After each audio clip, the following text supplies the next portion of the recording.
All of you take page number 177. Page number 177. Jallianwala Bagh. Listen. A meeting was held on 13th April 1919 at Jallianwala Bagh, Amritsar, to protest against the arrest of popular leaders. About 2,000 people, including women and children, had come to attend the meeting. An English officer, General Dyer, ordered his soldiers to fire the crowd until all their bullets were used up. Hundreds of men, women and children were killed and thousands were injured. The whole country was shocked by this incident. ഇപ്പൊ ജാലിയൻ വാലാബാഗ് എന്ന് പറഞ്ഞാൽ എന്താ? ജാലിയൻ വാലാബാഗ് എന്ന് പറഞ്ഞാല് ഒരു സ്ഥലമാണ്. അമൃത്സറിലെ ഒരു സ്ഥലമാണ് ഇത് ജാലിയൻ വാലാബാഗ്. മനസ്സിലായോ? ജാലിയൻ വാലാബാഗ് പറഞ്ഞാൽ എന്താ? ജാലിയൻ വാലാബാഗ് ഒരു സ്ഥലമാണ്. A meeting was held on 13th April 1919 at Jallianwala Bagh, Amritsar. അപ്പം അമൃത്സറിലെ ജാലിയൻ വാലാബാഗ് എന്ന സ്ഥലത്ത് 1919 ഏപ്രിൽ 13 ഒരു മീറ്റിംഗ് നടത്തി. ഒരു മീറ്റിംഗ് കൂടി. എന്തിനു വേണ്ടിയായിരുന്നു ആ meeting? To protest against the arrest of popular leaders. അതായത് നമ്മൾ പറഞ്ഞു ഈ സ്വാതന്ത്ര്യ സമരവുമായി ബന്ധപ്പെട്ട് ഒരുപാട് ആൾക്കാരെ അറസ്റ്റ് ചെയ്തിട്ടുണ്ട് അല്ലെ? ബ്രിട്ടീഷ് ഗവൺമെന്റ് അറസ്റ്റ് ചെയ്തിട്ടുണ്ട്. അപ്പൊ ആ അറസ്റ്റിൽ പ്രതിഷേധിച്ചാണ് അവരെന്ത് നടത്തിയത്? ഒരു മീറ്റിംഗ് 1919 ഏപ്രിൽ 13 അമൃത്സറിലെ ജാലിയൻ വാലാബാഗിൽ ഒരു മീറ്റിംഗ് വിളിച്ചു കൂട്ടിയത് അതിനുവേണ്ടിയായിരുന്നു. അപ്പൊ ഇതിലെ കുറെ ലീഡേഴ്സിനെ ബ്രിട്ടീഷ് ഗവൺമെന്റ് അറസ്റ്റ് ചെയ്തതിൽ പ്രതിഷേധിച്ച് ഇവർ ഈ മീറ്റിംഗ് വിളിച്ചു ചേർത്തത്. About 2,000 people, ഏകദേശം 20,000 ജനങ്ങൾ, സ്ത്രീകളും കുട്ടികളും ആണുങ്ങളടക്കം 20,000 ജനങ്ങൾ, 20,000 ആൾക്കാര് ആ മീറ്റിംഗിൽ പങ്കെടുത്തു. മനസ്സിലാവുന്നുണ്ടോ? Yes. An English officer, General Dyer, ordered his soldiers to fire the crowd until all their bullets were used up. എന്താ പറഞ്ഞേ? 1919 ഏപ്രിൽ 13 ജാലിയൻ വാലാബാഗ്, അമൃത്സറിലെ ജാലിയൻ വാലാബാഗിലെ ഈ നേതാക്കന്മാരെ അല്ലെങ്കിൽ ഈ ലീഡേഴ്സിനെ അറസ്റ്റ് ചെയ്ത് പ്രതിഷേധിച്ച് ഒരു യോഗം വിളിച്ചുകൂട്ടി. ഈ യോഗം നടന്നുകൊണ്ടിരിക്കുന്നതിനിടയിൽ ജനറൽ ഡയർ, ബ്രിട്ടീഷുകാരുടെ ഒരു ഇംഗ്ലീഷ് ഓഫീസർ, അതായത് ബ്രിട്ടീഷ് ഓഫീസർ ആയിരുന്ന ജനറൽ ഡയർ അദ്ദേഹത്തിന്റെ ആർമിയോട് അല്ലെങ്കിൽ അദ്ദേഹത്തിന്റെ ഗ്രൂപ്പിനോട് പറയാണ് എന്ത് ചെയ്യണം? നിങ്ങള് എന്ത് ചെയ്യണം? Fire the crowd until their bullets were used up. അവരുടെ ബുള്ളറ്റ്സ് ഉപയോഗിച്ച് എന്ത് ചെയ്യണം? നിങ്ങള് ഫയർ ചെയ്യണം, അവരെ വെടിവെക്കാൻ പറഞ്ഞു. Then hundreds of men, women and children were killed and thousands were injured. അങ്ങനെ ആ വെടിവെപ്പില് ജനറൽ ഡയർ പറഞ്ഞതനുസരിച്ച് അദ്ദേഹത്തിന്റെ ഗ്രൂപ്പ് വെടിവെച്ചു. ആ വെടിവെപ്പ് എന്ത് സംഭവിച്ചു? Thousands of people were killed. Thousands of men, thousands of students, thousands of ladies were killed. Clear? Jallian Wala Bagh massacre ഒന്നുകൂടെ പറയാം. In 1919 April 13th, a meeting was held in Jallianwala Bagh in Amritsar. Then about 2,000 people were attending that meeting. Then General Dyer, a British officer, asked his followers, നിങ്ങൾ എന്ത് ചെയ്യാം? Please shoot dum, അല്ലെ? ആ മീറ്റിംഗിൽ പങ്കെടുത്തവരെ നിങ്ങൾ shoot ചെയ്യണമെന്ന് ആവശ്യപ്പെട്ടു. Then അതിന്റെ നമ്മുടെ ജനറൽ ഡയറിന്റെ ആവശ്യം, ഇംഗ്ലീഷ് ഓഫീസറായ ജനറൽ ഡയറിന്റെ ആവശ്യപ്രകാരം അവരെന്ത് ചെയ്തു? വെടിവെച്ചു, അല്ലെ? വെടിവെച്ചപ്പോ ആയിരക്കണക്കിന് ആൾക്കാർ മരിച്ചു, കുറെ ആൾക്കാർക്ക് അവയവം നഷ്ടപ്പെട്ടു, കുറെ ആൾക്കാർ ഹാൻഡിക്യാപ്ഡ് ആയി മാറി. അതിനെ പറയുന്ന പേരാണ്, ആ ഒരു ഇൻസിഡന്റ്, ആ കൂട്ടക്കൊലയാണ് ഏത്? ജാലിയൻ വാലാബാഗ് മസാക്കർ. ജാലിയൻ വാലാബാഗ് കൂട്ടക്കൊല. മനസ്സിലായോ? ജാലിയൻ വാലാബാഗ് കൂട്ടക്കൊല എന്താന്ന് മനസ്സിലായോ? ജാലിയൻ വാലാബാഗ് മസാക്കർ മീൻസ് കൂട്ടക്കൊല. എപ്പോഴാണ് നടന്നത് ജാലിയൻ വാലാബാഗ് മസാക്കർ? 1919 ഏപ്രിൽ 13, അല്ലെ? ഏപ്രിൽ 13 ഇവിടെ വെച്ച് ജാലിയൻ വാലാബാഗ് ഇൻ അമൃത്സർ. ക്ലിയർ? ഒരു വെടിവെപ്പായിരുന്നു അത്. ജനറൽ ഡയർ, ബ്രിട്ടീഷ് ഓഫീസറായ ജനറൽ ഡയറിന്റെ ആവശ്യപ്രകാരം വെടിവെപ്പ് നടത്തുകയായിരുന്നു. ആ വെടിവെപ്പിലാണ് ആയിരക്കണക്കിന് സ്ത്രീകളും കുട്ടികളും പുരുഷന്മാരും മരിച്ചത്. കുറെ ആൾക്കാർക്ക് എന്ത് ചെയ്തു, അപകടവും പറ്റി. ആ കൂട്ടക്കൊലയാണ് ഇത് ജാലിയൻ വാലാബാഗ് മസാക്കർ, അല്ലെങ്കിൽ ആ ഇൻസിഡന്റ് ആണ് ജാലിയൻ വാലാബാഗ് മസാക്കർ എന്നറിയപ്പെടുന്നത്. ക്ലിയർ? ഒന്നും കൂടെ ശ്രദ്ധിക്കുക. I will repeat once more. Okay, please listen me. A meeting was held on 13th April 1999 at Jallianwala Bagh in Amritsar. 2000 people were attending that meeting. Then at that time, General Dyer ordered his followers. You can shoot them until their bullets were used up. അവരുടെ bullets ഉപയോഗിച്ച് use ചെയ്യാൻ പറഞ്ഞു അല്ലേ? അവരുടെ bullets ഒക്കെ താത്ത് വെച്ച് അവരുടെ അടിയറവ് പറയുന്നവരെ നിങ്ങൾ എന്ത് ചെയ്യണം, അവരെ ഷൂട്ട് ചെയ്യണം എന്ന് ആവശ്യപ്പെട്ടു. ദെൻ അവരെന്ത് ചെയ്തു, ഫയറിങ് തുടങ്ങി അല്ലെ, ഷൂട്ടിങ് തുടങ്ങി. അങ്ങനെ ആയിരക്കണക്കിന് ആൾക്കാർ മരണപ്പെട്ടു. അതാണ് ഇത് ജാലിയൻ വാലാബാഗ് മസാക്കർ എന്നറിയപ്പെടുന്നത്. മനസ്സിലായില്ലേ? Okay. Next one, non cooperation movement.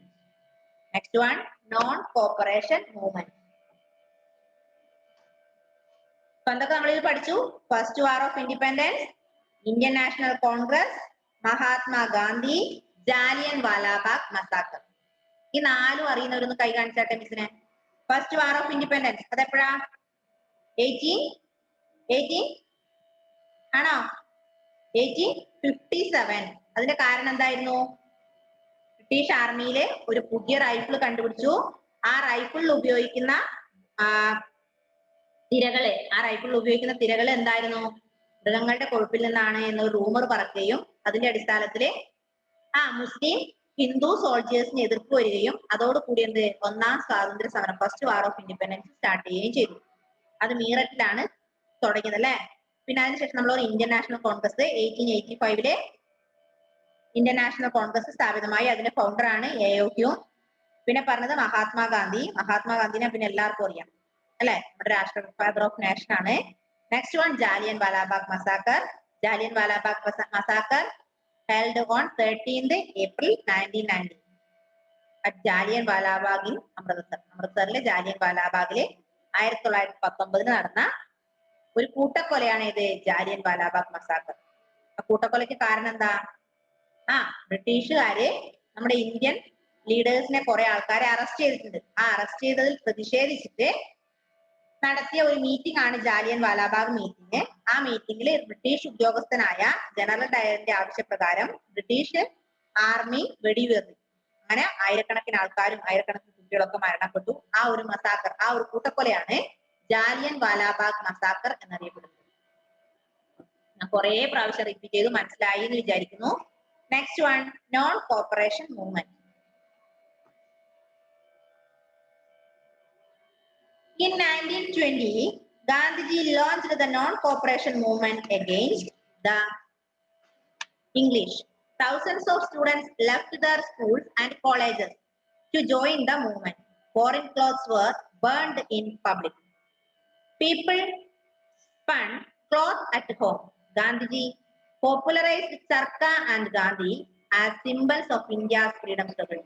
Leaders such as Motilal Nehru, Jawaharlal Nehru, Rajendra Prasad, Sardar Patel, Maulana Azad and Sarojini Naidu actively participated in the movement. However, Gandhiji, who was against the violence, withdrew the movement when some of his followers set fire to a police station. അടുത്തതാണ് non cooperation movement. മലയാളത്തിലെ നിസ്സഹകരണ പ്രസ്ഥാനം എന്ന് പറയും. എന്താ മലയാളത്തിൽ പറയാ? നിസ്സഹകരണ പ്രസ്ഥാനം. എന്താ നോൺ കോപ്പറേഷൻ മൂവ്മെന്റ്? 1920 ഇതുണ്ടായത് non cooperation movement. In 1920, Gandhiji launched the non-cooperation movement against the British. 1920 Gandhiji കൊണ്ടുവന്നാണ്, ഇംഗ്ലീഷുകാർക്കെതിരെ കൊണ്ടുവന്ന ഒരു മൂവ്മെന്റ് ആണ് ഇത് നോൺ കോപ്പറേഷൻ മൂവ്മെന്റ്. എന്തായിരുന്നു പേര്? ആ മൂവ്മെന്റ് പേരെന്താ? Non cooperation movement. എപ്പോഴായിരുന്നു? ഏത് വർഷമാണ്? 1920, 1920. Thousands of students left their schools and colleges to join the meeting. ഈ മീറ്റിംഗില് ഈ മീറ്റിംഗിൽ പങ്കെടുക്കാൻ വേണ്ടി കുറെ കുട്ടികൾ എന്ത് ചെയ്തു? സ്കൂൾ ജീവിതവും കോളേജ് ജീവിതവും ഒക്കെ ഉപേക്ഷിച്ചു. സ്കൂളും കോളേജും ഒക്കെ ഉപേക്ഷിച്ചിട്ട് എങ്ങോട്ടേക്ക് വന്നു? എങ്ങോട്ടേക്ക് വന്നു? ആ, ഈ മൂവ്മെന്റിൽ പങ്കെടുക്കാൻ വേണ്ടി. Foreign clothes were burned in public. ആ, ബ്രിട്ടീഷുകാരുടെ സാധനങ്ങൾ, ബ്രിട്ടീഷുകാരിൽ നിന്ന് ഇന്ത്യക്കാർ വാങ്ങിച്ച എല്ലാ തുണിത്തരങ്ങളും കളക്ട് ചെയ്ത് കത്തിച്ചു. എന്തിനു വേണ്ടി? നമുക്ക് എന്ത് വേണ്ട? ബ്രിട്ടീഷുകാരെ നമ്മൾ ബഹിഷ്കരിക്കുകയാണ്, അല്ലെ? We boycott the things of British. ബ്രിട്ടീഷുകാരുടെ എല്ലാ സാധനങ്ങളും നമ്മൾ ബഹിഷ്കരിക്കുകയാണ്. ബ്രിട്ടീഷുകാരുടെ സാധനം നമ്മൾ ഉപയോഗിക്കില്ല. നമ്മൾ എന്ത് മാത്രമേ ഉപയോഗിക്കുള്ളൂ? ആ, ഇന്ത്യക്കാര് ഉണ്ടാക്കിയ സാധനങ്ങൾ മാത്രമേ നമ്മൾ ഉപയോഗിക്കുള്ളൂ. ഇനി നമ്മള് ബ്രിട്ടീഷുകാരുടെ മുഴുവൻ സാധനങ്ങളും ബോയ്ക്കോട്ട് ചെയ്യാണെന്ന് പറഞ്ഞിട്ട് ബ്രിട്ടീഷുകാരോട് വാങ്ങിച്ച എല്ലാ ഡ്രസ്സും എല്ലാവരും കളക്ട് ചെയ്ത് കൊണ്ടുവന്ന് എന്ത് ചെയ്തു? കത്തിച്ചു. കത്തിച്ചിട്ട് ബ്രിട്ടീഷുകാരോട് പ്രതിഷേധിച്ചു. Then people spun cloth at home. എന്ത് ചെയ്തു? ആ, ജനങ്ങള് വീട്ടിൽ തന്നെ നിർമ്മിക്കാൻ തുടങ്ങി. എന്ത്? തുണി. ഏതൊക്കെ? Gandhiji popularised charkha and khadi. ആ, ഇന്ത്യൻ സ്വാതന്ത്ര്യ സമരത്തിന്റെ അടയാളമായി അവർ എന്ത് കൊണ്ടുവന്നു? ചർക്കയും ഖാദിയും. ചർക്ക എന്ന് പറഞ്ഞ സാധനം അറിയോ? കണ്ടിട്ടുണ്ടോ? നൂലുണ്ടാക്കുന്ന ചർക്ക കണ്ടിട്ടില്ലേ? യെസ്. അപ്പൊ charkha and khadi as symbols of India's freedom struggle. ഇനി ഇതിൽ പങ്കെടുത്ത ലീഡേഴ്സ് ആരൊക്കെയാ? Motilal Nehru, Jawaharlal Nehru, Rajendra Prasad, Sardar Patel, Maulana Azad, Sarojini Naidu. These were actively participated in non-cooperation movement. ഇവിടെ പറയാം, non-cooperation movement in 1920 Gandhiji launched the non-cooperation movement against the British. ബ്രിട്ടീഷുകാർക്കെതിരെ 1920 ഗാന്ധിജി കൊണ്ടുവന്ന ഒരു മൂവ്മെന്റ് ആണ് നോൺ കോപ്പറേഷൻ മൂവ്മെന്റ്. ഇനി അതെന്താ? അതിനുവേണ്ടി ഈ മൂവ്മെന്റിൽ പങ്കെടുക്കാൻ വേണ്ടി ആയിരക്കണക്കിന് വിദ്യാർത്ഥികൾ, സ്കൂൾ കുട്ടികളും കോളേജ് കുട്ടികളും ഒക്കെ എന്ത് ചെയ്തു? കോളേജ് സ്കൂളൊക്കെ ഉപേക്ഷിച്ച് ഈ ഒരു പ്രസ്ഥാനത്തിലേക്ക് വന്നു. എന്തിനു വേണ്ടിയാണിത്? We want freedom from Britishers, അല്ലെ? നമുക്ക് എന്ത് വേണം? സ്വാതന്ത്ര്യം വേണം. ബ്രിട്ടീഷുകാരന് സ്വാതന്ത്ര്യം നേടാൻ വേണ്ടി കുട്ടികളൊക്കെ എന്തിനു തയ്യാറായി? കോളേജ് അവരുടെ വിദ്യാഭ്യാസം ഉപേക്ഷിക്കാൻ തയ്യാറായി. അതിന്റെ ഭാഗമായി അവരെന്ത് ചെയ്യുന്നു അറിയോ? ബ്രിട്ടീഷുകാരിൽ നിന്ന് വാങ്ങിയ എല്ലാ സാധനങ്ങളും, അതായത് ഡ്രസ്സ്, ബ്രിട്ടീഷുകാർ കൂടുതലായും ഡ്രസ്സാണ്, അവരിൽ നിന്ന് നമ്മൾ വാങ്ങിച്ച എല്ലാ ഡ്രസ്സുകളും വാങ്ങി ഒരു സ്ഥലത്ത് കൊണ്ടുപോയി കൂട്ടി കത്തിച്ചു. എന്നിട്ട് അവർ പറയണം, നമുക്ക് എന്ത് വേണ്ട? We boycott British. British things. നമ്മൾ എന്ത് ചെയ്യുന്നു? ബ്രിട്ടീഷുകാരെ ബഹിഷ്കരിക്കുന്നു. ഇനി ബ്രിട്ടീഷുകാരുടെ ഉണ്ടാക്കിയ ഒരു സാധനവും നമ്മൾ ഇന്ത്യക്കാര് യൂസ് ചെയ്യില്ല, നമ്മൾ ധരിക്കുന്ന ഡ്രസ്സിന് നമ്മൾ തന്നെ ധരിക്കും എന്ന് ഗാന്ധിജി പറഞ്ഞിട്ട് അവരെന്ത് ചെയ്തു? ചർക്കയെയും ഖാദിയെയും പ്രോത്സാഹിപ്പിച്ചു. വീട്ടിൽ തന്നെ അവരെന്തുണ്ടാക്കാൻ തുടങ്ങി? തുണി ഉണ്ടാക്കാൻ തുടങ്ങി. ആ മൂവ്മെന്റ് ആണ് ഇത്? Non cooperation movement. അപ്പൊ നോൺ കോപ്പറേഷൻ മൂവ്മെന്റിൽ ആരൊക്കെ പങ്കെടുത്തു? ലീഡേഴ്സ് ആരാ? Who are the leaders in non-cooperation movement? Who are the leaders in non-cooperation movement? പറഞ്ഞോ. Motilal Nehru, Jawaharlal Nehru, Rajendra Prasad, Sardar Patel, Maulana Azad, Sarojini Naidu. I will repeat once more. Who are the leaders of non-cooperation movement? Motilal Nehru, Jawaharlal Nehru, Rajendra Prasad, Sardar Patel, Maulana Azad, Sarojini Naidu. ഇവരായിരുന്നു non corporation മൂവ്മെന്റിന്റെ leaders, നേതാക്കന്മാര്. Next, civil disobedience movement. അടുത്താണ് ഇത് civil disobedience movement. കൃപാമേരി, non cooperation movement ഏത് വർഷമായിരുന്നു? എപ്പോഴായിരുന്നു? കൃപാമേരി, non cooperation movement ഏത് വർഷമായിരുന്നു?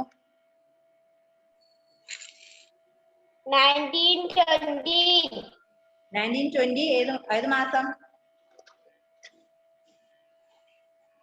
പറഞ്ഞിട്ടുണ്ടോ? മാസം പറഞ്ഞിട്ടുണ്ടോ? ഇല്ല, വർഷം മാത്രമേ പറഞ്ഞിട്ടുള്ളൂ, അല്ലെ?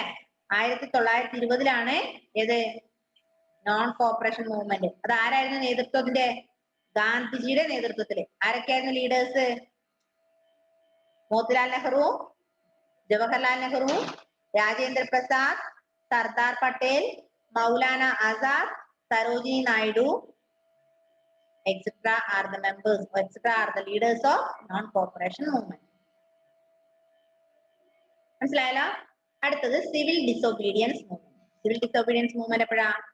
1929. എപ്പോഴാണ്? 1929. In December 1929, the Indian National Congress demanded Purna Swaraj or complete independence from British government. The civil disobedience movement നോക്ക്.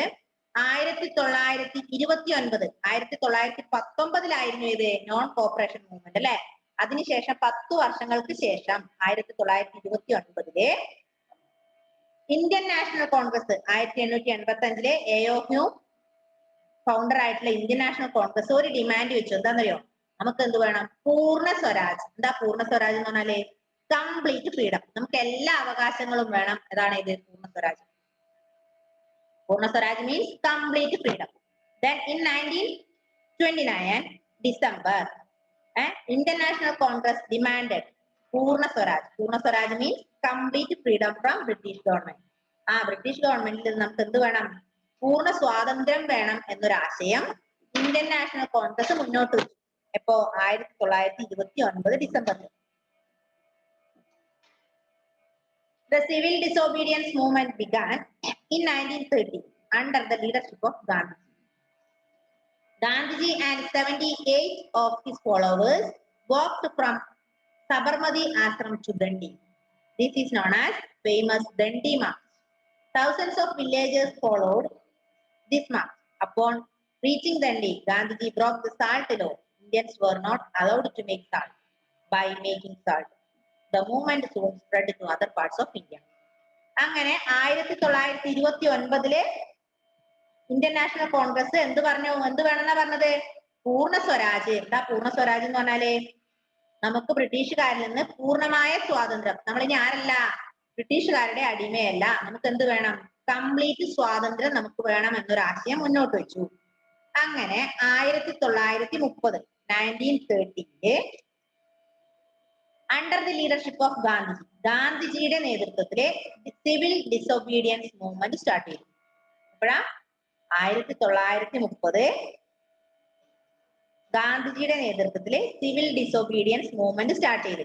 എന്തായി civil disobedience movement? Gandhiji and his 78 followers, ഗാന്ധിജിയും ഗാന്ധിജിയുടെ 78 പിൻഗാമികളും ഗാന്ധിജിയെ സപ്പോർട്ട് ചെയ്യുന്ന 78 ആൾക്കാരും കൂടെ സബർമതി ആശ്രമത്തിൽ നിന്ന് ദണ്ഡി കടപ്പുറത്തേക്ക് ഒരു മാർച്ച് നടത്തി. മനസ്സിലാകുന്നുണ്ടോ? 1929 പൂർണ്ണ സ്വരാജ് വേണമെന്ന് ഇന്ത്യൻ നാഷണൽ കോൺഗ്രസ് ഡിമാൻഡ് വെച്ചു. അങ്ങനെ 1930 ഗാന്ധിജിയുടെ നേതൃത്വത്തില് ഗാന്ധിജിയും ഗാന്ധിജിയുടെ 78 ഫോളോവേഴ്സും കൂടി സബർമതി ആശ്രമത്തിൽ, അദ്ദേഹത്തിന്റെ ഗാന്ധിജിയുടെ ആശ്രമമായ സബർമതി ആശ്രമത്തിൽ നിന്ന് ദണ്ഡി കടപ്പുറത്തേക്ക് ഒരു മാർച്ച് നടത്തി. എന്നിട്ട് അവിടെ എന്ത് ചെയ്തു പറയാ അവര്? ഈ മാർച്ചിനെയാണ് എന്തറിയപ്പെടുക? ദണ്ഡി മാർച്ച് എന്നറിയപ്പെടുക. അപ്പൊ 1930 നടന്ന ദണ്ഡി മാർച്ചില് ഗാന്ധിജി എല്ലാവരോടും പറഞ്ഞു എന്താ വേണ്ടേ? ദണ്ഡി കടപ്പുറത്തെത്തിയിട്ട് അദ്ദേഹം എന്ത് വിളിച്ചു പറഞ്ഞറിയോ? എന്താ പറഞ്ഞേ? ബ്രോക്ക് ദ സോൾട്ട് ലോ, ഉപ്പു നിയമം പിൻവലിച്ചു. അപ്പൊ ബ്രിട്ടീഷുകാരെ എന്ത് ചെയ്തേ അടങ്ങുള്ളൂ? തോൽപ്പിച്ചേ അടങ്ങൂ എന്ന വാശിയോട് കൂടി 1930 ദണ്ഡി കടപ്പുറത്തേക്ക് അദ്ദേഹത്തിന് 78 പിൻഗാമികളായി പോയി. ദണ്ഡി കടപ്പുറത്ത് എത്തിക്കഴിഞ്ഞിട്ട് അവരെന്താ ചെയ്തത്? ഉപ്പു നിയമം പിൻവലിച്ചു. എന്താ ഉപ്പു നിയമം പിൻവലിക്കാം? എന്താ ഉപ്പു നിയമം എന്ന് പറഞ്ഞാല്? ആ സമയത്ത് ഒരു ഇതുണ്ടായിരുന്നത്, ഇന്ത്യക്കാരെ ഉപ്പുണ്ടാക്കാൻ പാടില്ല. അത് ആർക്കേ പാടുള്ളൂ? ഇന്ത്യയിലെ കടപ്പുറത്ത് നിന്ന് ഉപ്പുണ്ടാക്കാൻ ആർക്കെ അധികാരമുള്ളൂ? ബ്രിട്ടീഷുകാർക്കേ ഉള്ളൂ. സ്വന്തമായ ഇന്ത്യക്കാർക്ക് എന്തില്ല? പെർമിഷൻ ഇല്ല. അപ്പൊ ആ നിയമം ഗാന്ധിജി അങ്ങ് പിൻവലിച്ചു. എന്ത് പറഞ്ഞു? നമ്മുടെ നാട്ടില് ഉപ്പുണ്ടാക്കണമെങ്കിൽ നിങ്ങളുടെ സഹായം വേണോ? വേണ്ട. അപ്പൊ ഞാൻ എന്ത് ചെയ്യാൻ പോവാ? I am going to broke the salt law, ഞാൻ ഉപ്പു നിയമം പിൻവലിക്കാൻ പോവാണ്.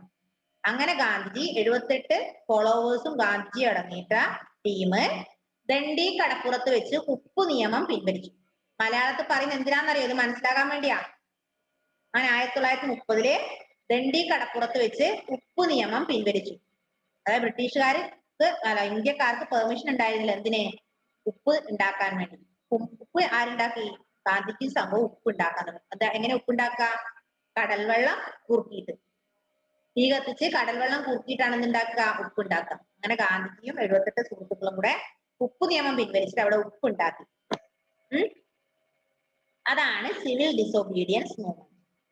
അപ്പൊ എന്താ civil disobedience movement? In December 1929, Indian National Congress demanded Purna Swaraj. Purna Swaraj means complete freedom from Britishers. Then, in 1930, civil disobedience movement started under the control of Gandhiji. Gandhiji and his 78 followers started a journey from Sabarmati Ashramam to Dandi. Sabarmati Ashramam to Dandi. Then when they reached Dandi, Gandhiji started to broke the salt law. Gandhiji and his 78 followers started to making salt. That incident is known as civil disobedience movement. ആ ഒരു മൂവ്മെന്റിന് പറയുന്ന പേരാണ് civil disobedience movement എന്ന്. Okay, മനസ്സിലായോ? Suryadev, Alna, Sreedev, Adidev, Agnes, ഷംവീർ, കൃപ, Basith, Sinan, Andros, Devanjana, Ebin, Ashin, Christy, Sean പോട്ടെ, Shefi. Okay, next one Indian national army. നേരത്തെ നമ്മൾ പഠിച്ച ഇന്ത്യൻ നാഷണൽ കോൺഗ്രസ് ആയിരുന്നു. അടുത്തത് Indian national army, INA.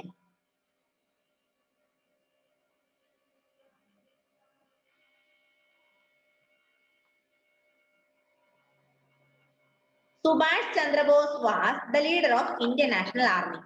He fought against the English. He gave us the slogan Jai Hind. His followers called him Netaji. അപ്പം Indian national ആർമിയുടെ leader ആരാ? സുഭാഷ് ചന്ദ്രബോസ്. ആരാണ്? Subhash Chandrabose was the leader of Indian national army. Indian national കോൺഗ്രസിന്റെ founder AO ഹ്യൂമും Indian national ആർമിയുടെ famous leader Subhash ചന്ദ്രബോസുമാണ്. മാറിപ്പോകാൻ പാടില്ല. Indian national ആർമിയുടെ main leader, important leader ആണ് ആര്? Subhash Chandrabose. Subhash Chandrabose ആർക്കെതിരായിരുന്നു? ബ്രിട്ടീഷുകാർക്കെതിരായിരുന്നു. Then he gave the slogan. അദ്ദേഹം ഒരു സ്ലോഗൻ ഉരുവിട്ടു. എന്താ അത്? ജയ് ഹിന്ദ്. ജയ് ഹിന്ദ്. എന്ത് ചെയ്യാ? ഹിന്ദു രാജ്യം ജയിക്കണം അല്ലെ, അതായത് ഇന്ത്യ ജയിക്കണം. ജയ് ഹിന്ദ് എന്നായിരുന്നു ആരുടെ സ്ലോഗൻ? സുഭാഷ് ചന്ദ്രബോസിന്റെ. അപ്പം ജയ് ഹിന്ദ് എന്ന സ്ലോഗൻ ഉടമയായ സുഭാഷ് ചന്ദ്രബോസിനെ ജനങ്ങള് വിശേഷിപ്പിച്ചിരുന്ന എന്താണെന്നറിയോ? നേതാജി. എന്താ പറഞ്ഞത്? നേതാജി എന്നാണ് ആരറിയപ്പെട്ടത്? സുഭാഷ് ചന്ദ്രബോസ്. മനസ്സിലായോ? അപ്പൊ Subhash Chandrabose was the leader of Indian army. He fought against the British and he gave a slogan to Indians, that is Jai Hind. Jai Hind. His followers called Netaji. Followers of Subhash Chandra Bose is known as followers called Subhash Chandra Bose as Netaji. Subhash Chandra Bose അദ്ദേഹത്തിന്റെ പിൻഗാമികൾ വിളിച്ചിരുന്നത് അല്ലെങ്കിൽ followers വിളിച്ചിരുന്നത് നേതാജി എന്നാണ്. മനസ്സിലായോ? Okay, next one quit India movement. Quit India movement എന്താ? Quit എന്ന് പറഞ്ഞാല് വിടുക അല്ലെ? Quit means വിട്ടുപോവുക. ഇന്ത്യ എന്താ അർത്ഥം? ക്വിറ്റ് ഇന്ത്യ മൂവ്മെന്റ്, ഇന്ത്യ വിടുക. ക്വിറ്റ് ഇന്ത്യ മീൻസ് ഇന്ത്യ വിടുക, ലീവ് ഇന്ത്യ, ഇന്ത്യ ഉപേക്ഷിക്കുക അല്ലെ? Yes. In August 1942 Gandhiji asked the English government to quit India. He asked the people to do or die in the struggle to free India from the British. Many people as well as leaders were jailed in this movement. The Quit India movement എന്ന് പറഞ്ഞാല് 1942 ഗാന്ധിജി ജനങ്ങളോട്, British ഗവൺമെന്റിനോട് പറഞ്ഞു. എന്താ പറഞ്ഞേ? Quit India. നിങ്ങൾ എന്ത് ചെയ്യണം? നിങ്ങൾ ഇന്ത്യ വിടണം. ഇനി ഇന്ത്യയിൽ നിന്നിട്ട് നിങ്ങളുടെ ഈ പരിപാടിയൊന്നും നടക്കില്ല. നിങ്ങൾ എന്ത് ചെയ്യാ? ഇന്ത്യ വിടണം. അങ്ങനെ 1942 in 1942 August Gandhiji asked the British government to quit India. നിങ്ങൾ ഇന്ത്യ വിട്ടുപോവുക. അതിനുശേഷം അദ്ദേഹം ഇന്ത്യയിലെ ജനങ്ങളോട് പറയണത് ഡു ഓർ ഡൈ, ഒന്നുകിൽ ജീവിക്കുക അല്ലെങ്കിൽ മരിക്കുക. എന്തിനു വേണ്ടി? സ്വാതന്ത്ര്യത്തിന് വേണ്ടി അല്ലെ? സ്വാതന്ത്ര്യത്തിന് വേണ്ടി നിങ്ങൾ ഒന്നുകിൽ ജീവിക്കണം അല്ലെങ്കിൽ നിങ്ങൾ മരിക്കണം. ജീവിക്കുന്നെങ്കിൽ നമുക്ക് ജീവിക്കാം, അല്ലെങ്കിൽ നമ്മൾ അവർ കൊല്ലുന്നെങ്കിൽ നമ്മൾ കൊന്നോട്ടെ, എങ്ങനെയാലും നമുക്ക് എന്ത് വേണം? സ്വാതന്ത്ര്യം കിട്ടിയേ തീരും. അങ്ങനെ 1942 ഓഗസ്റ്റിലെ ഗാന്ധിജി ബ്രിട്ടീഷ് ഗവൺമെന്റിനോട് ആവശ്യപ്പെടുകയാണെന്ത്? ക്വിറ്റ് ഇന്ത്യ, നിങ്ങൾ ഇന്ത്യ വിട്ടു പോവുക. Then he asked the people, do or die, ജീവിക്കുക അല്ലെങ്കിൽ പ്രവർത്തിക്കുക അല്ലെങ്കിൽ മരിക്കുക. ഒന്നിക്കൽ നിങ്ങൾ പ്രവർത്തിക്കുക, എന്തിനു വേണ്ടി? സ്വാതന്ത്ര്യത്തിന് വേണ്ടി പ്രവർത്തിക്കുക. എന്നിട്ട് നിങ്ങൾ മരിച്ചു പോകുന്നെങ്കിൽ നിങ്ങൾ പോയിക്കോട്ടെ, നമ്മുടെ സ്വാതന്ത്ര്യം അടുത്ത ആൾക്കാർ വരുമ്പോൾ അവർക്ക് കിട്ടുമല്ലോ. ഡു ഓർ ഡൈ, പ്രവർത്തിക്കുക അല്ലെങ്കിൽ മരിക്കുക എന്നൊരു സന്ദേശം ജനങ്ങൾക്ക് നൽകി. അപ്പൊ ക്വിറ്റ് ഇന്ത്യ മൂവ്മെന്റ് എപ്പോഴാ? 1942 ഓഗസ്റ്റില്. Okay, last one, India wins freedom. ഇന്ത്യക്ക് എന്ത് കിട്ടി? സ്വാതന്ത്ര്യം കിട്ടി. At last English government agreed to leave India. On 15th August 1947, India became a free country. Jawaharlal Nehru became the first Prime Minister of India. Dr. Rajendra Prasad became the first President. അങ്ങനെ ഒടുവില് 1942 ഗാന്ധിജി ആവശ്യപ്പെടുന്നത് നിങ്ങൾ എന്ത് ചെയ്യണം? India വിട്ടു പോകണം, quit India എന്ന് ആവശ്യപ്പെടുന്നത്. അങ്ങനെ 1947 ഓഗസ്റ്റ് 15 on 15th August 1947 അവരെ തീരുമാനിച്ചത് British government agreed to leave India. British government എന്ത് പറഞ്ഞു? നമ്മൾ ഇന്ത്യ വിട്ടോളാം എന്ന് എഗ്രി ചെയ്തു.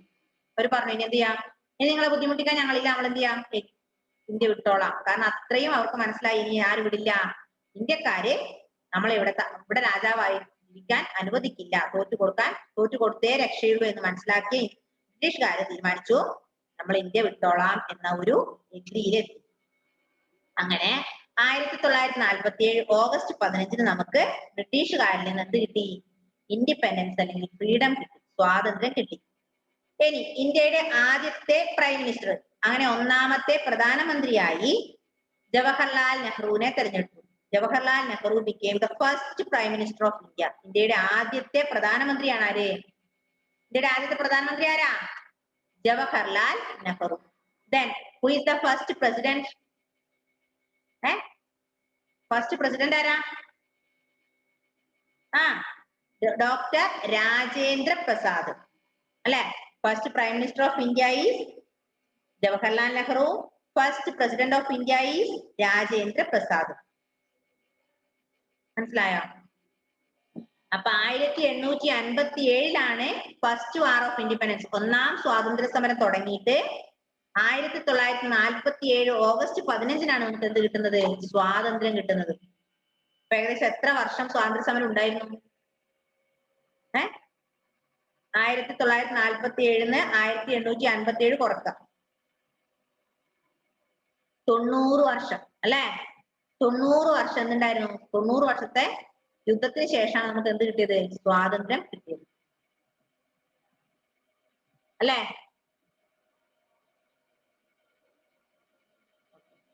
ഒന്ന് വായിച്ചു നോക്കിയ മക്കളെ, പെട്ടെന്ന്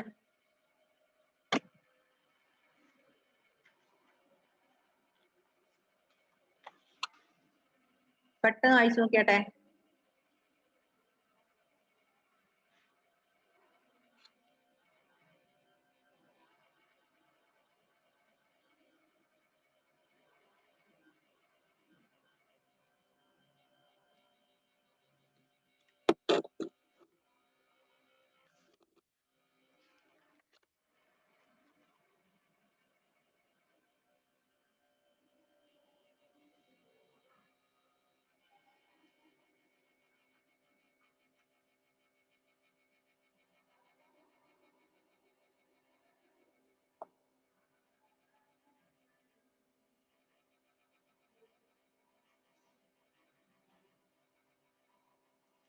വായിക്കണേ.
തെറ്റാന്ന് വായിക്കണേ.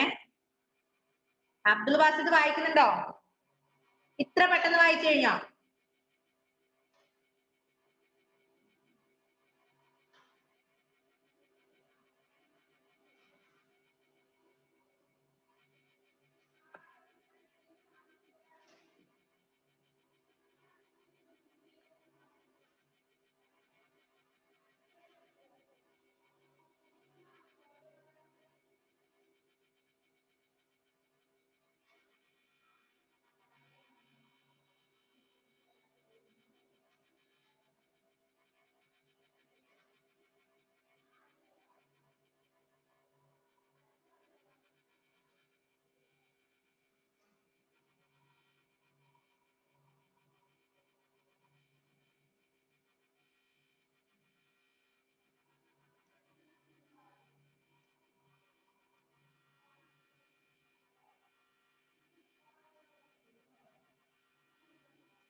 ക്രിസ്റ്റി മോനെ വീട്ടിൽ നിന്ന് ഒരുപാട് പ്രാവശ്യം വായിക്കണേ. ക്രിസ്റ്റി സിൻഡോ വായിക്കണേ. ക്രിസ്റ്റി കേൾക്കുന്നുണ്ടോ മിസ് പറയുന്നേ? ഓക്കെ. ആൻഡ്രോസെ വീട്ടിൽ നിന്ന് വായിക്കണം കേട്ടോ. ഷെഫി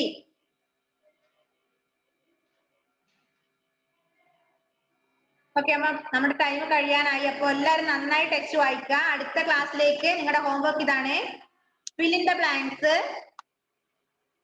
പിന്നെ mention the years in which these events took place. True or false. ഇത് മൂന്ന് നിങ്ങളുടെ ഹോംവർക്ക് ആണ്. fill in the blanks. A, fill in the blanks.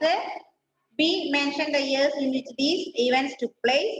Last one, C, write T for true and F for false. ഇത് മൂന്നും ചെയ്യണം കേട്ടാ. Okay. എന്താ Devanjana?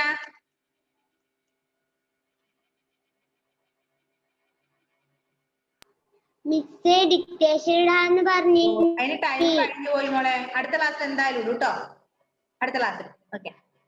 By bye. See U.